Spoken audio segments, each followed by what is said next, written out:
A large rose tree stood near the entrance of the garden. The roses growing on it were white, but there were 3 gardeners at it, busily painting them red. Alice thought this was a very curious thing, and she went nearer to watch them. And just as she came up to them, she heard one of them say, "Look out now, 5.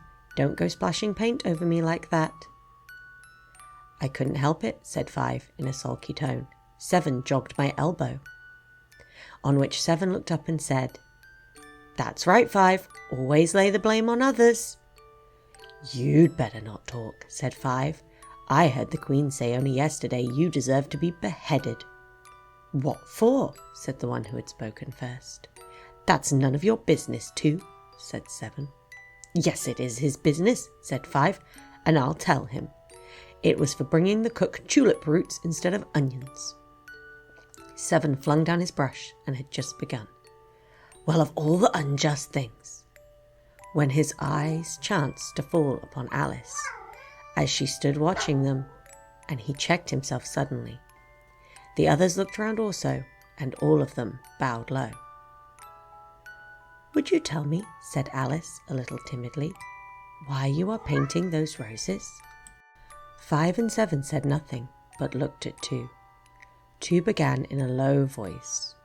"Well, the fact is, you see, miss, that there ought to have been a red rose tree, and we put a white one in by mistake. And if the Queen was to find out, we should all have our heads cut off, you know. So you see, miss, we're doing our best, afore she comes to—" At this moment 5, who had been anxiously looking across the garden, called out, "The Queen! The Queen!" and the 3 gardeners instantly threw themselves flat upon their faces. There was the sound of many footsteps, and Alice looked round, eager to see the Queen. First came 10 soldiers carrying clubs. These were all shaped like the 3 gardeners, oblong and flat, with their hands and feet at the corners. Next, the 10 courtiers.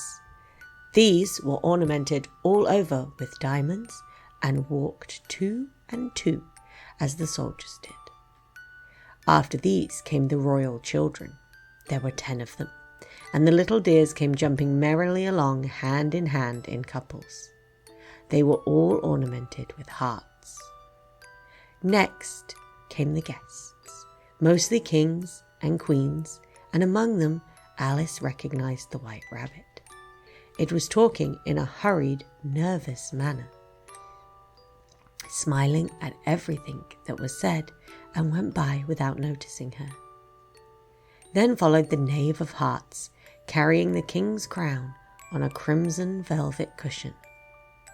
And last of all, this grand procession came, the King and Queen of Hearts.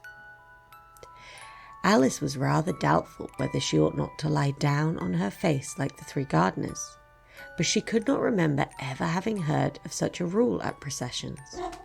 And besides, what would be the use of a procession, thought she, if people had to all lie down upon their faces so that they couldn't see it? So she stood still where she was and waited. When the procession came opposite to Alice, they all stopped and looked at her, and the Queen said severely, "Who is this?" She said it to the Knave of Hearts, who only bowed and smiled in reply. "My name is Alice, so please your Majesty," said Alice very politely, but she added to herself, "Why, they're only a pack of cards after all.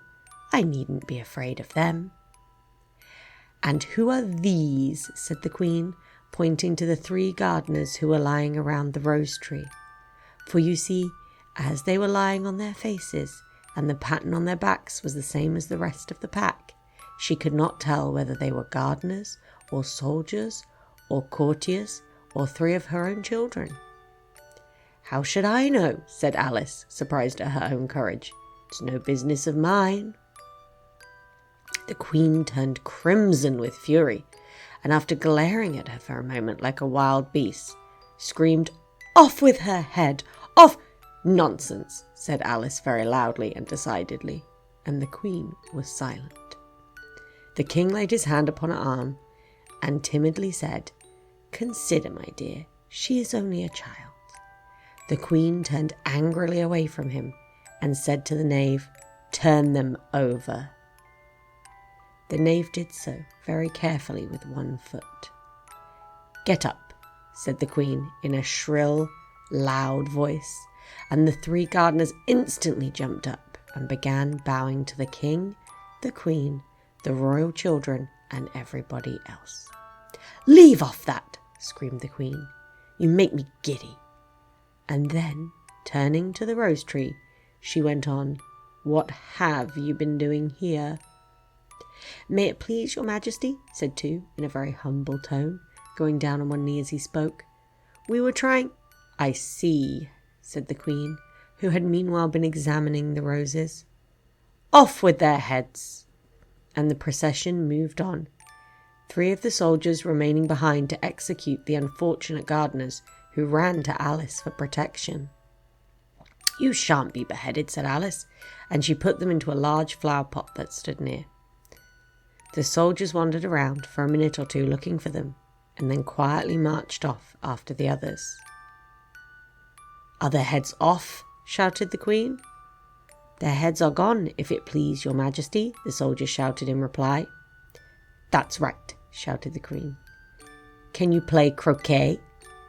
The soldiers were silent, and looked at Alice, as the question was evidently meant for her. "Yes," shouted Alice. "Come on then," roared the Queen, and Alice joined the procession, wondering very much what would happen next. It's a very fine day," said a timid voice at her side. She was walking by the White Rabbit, who was peeping anxiously into her face. "Very," said Alice. "Where's the Duchess?" "Hush, hush," said the Rabbit in a low, hurried tone. He looked anxiously over his shoulder as he spoke, and then raised himself upon tiptoe, put his mouth close to her ear, and whispered, "She's under sentence of execution."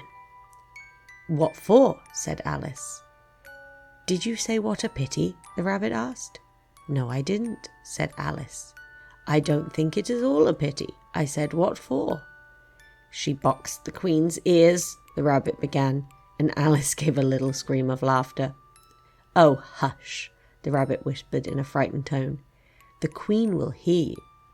You see, she came rather late, and the Queen and—" "Get to your places!" shouted the Queen in a voice of thunder, and people began running about in all directions, tumbling against each other. However, they got settled down in a minute or two, and the game began. Alice thought she had never seen such a curious croquet ground in all her life. It was all ridges and furrows. The balls were live hedgehogs, the mallets live flamingos, and the soldiers had to double themselves up and to stand on their hands and feet to make the arches. The chief difficulty Alice found at first was in managing her flamingo.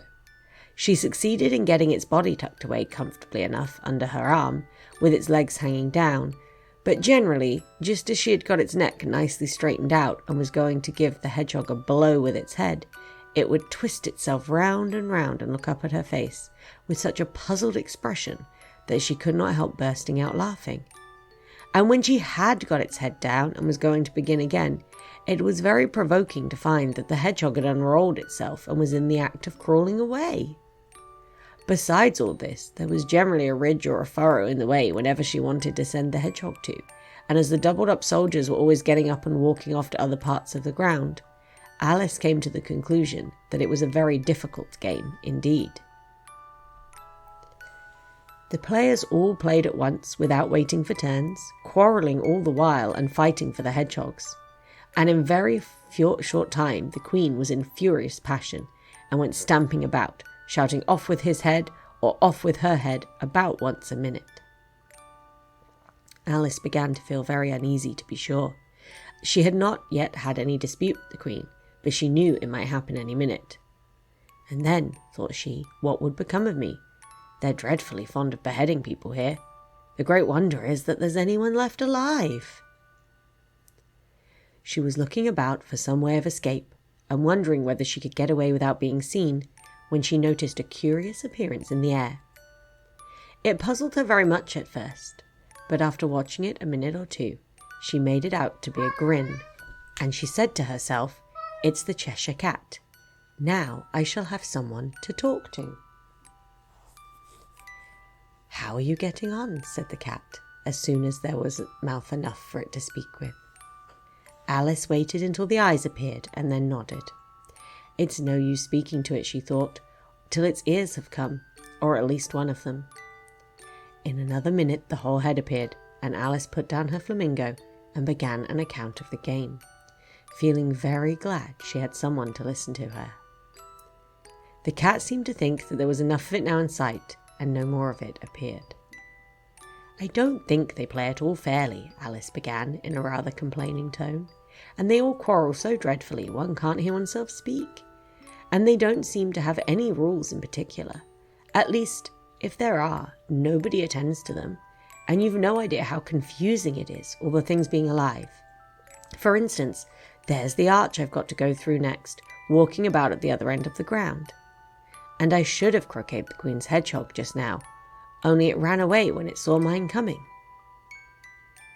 "How do you like the Queen?" said the cat in a low voice.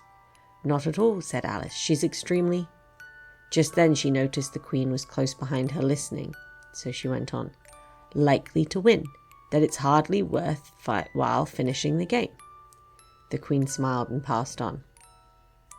"Who are you talking to?" said the King, going up to Alice and looking at the cat's head with great curiosity.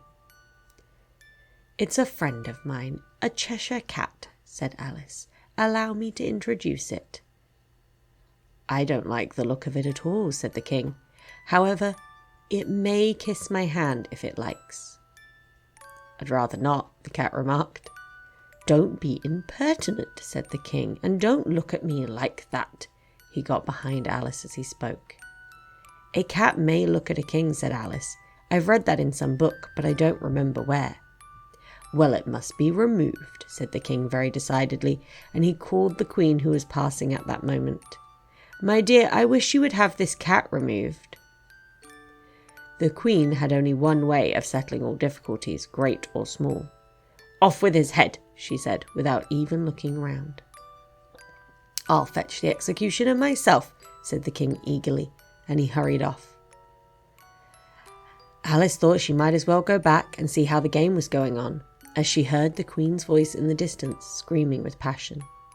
She had already heard her sentence 3 of the players to be executed for having missed their turns, and she did not like the look of the things at all, as the game was in such confusion that she never knew whether it was her turn or not. So she went in search of her hedgehog. The hedgehog was engaged in a fight with another hedgehog, which seemed to Alice an excellent opportunity for croqueting one of them with the other. The only difficulty was that her flamingo was gone across the other side of the garden, where Alice could see it trying in a helpless sort of way to fly up into a tree. By the time she had caught the flamingo and brought it back, the fight was over and both of the hedgehogs were out of sight. "But it doesn't matter much," thought Alice, "as all the archers are gone from this side of the ground." So she tucked it away under her arm, that it might not escape again, and went back for a little more conversation with her friend. When she got back to the Cheshire Cat, she was surprised to find quite a large crowd collected around it. There was a dispute going on between the executioner, the King, and the Queen, who were all talking at once, while all the rest were silent and looked very uncomfortable. The moment Alice appeared, she was appealed to by all 3 to settle the question, and they repeated their arguments to her, though as they all spoke at once, she found it very hard indeed to make out exactly what they said. The executioner's argument was that you can't cut off a head unless there was a body to cut it off from, that he had never had to do such a thing before, and he wasn't going to begin at his time of life. The King's argument was that anything that had a head could be beheaded, and that you weren't to talk nonsense. The Queen's argument was that if something wasn't done about it in less than no time, she'd have everybody executed all around. It was this last remark that made the whole party look so grave and anxious. Alice could think of nothing else to say but, "It belongs to the Duchess, you better ask her about it." "She's in prison," the Queen said to the executioner. "Fetch her here." and the executioner went off like an arrow. The cat's head began fading away the moment he was gone, and by the time he had come back with the Duchess, it had entirely disappeared. So the king and the executioner ran wildly up and down looking for it, while the rest of the party went back to the game.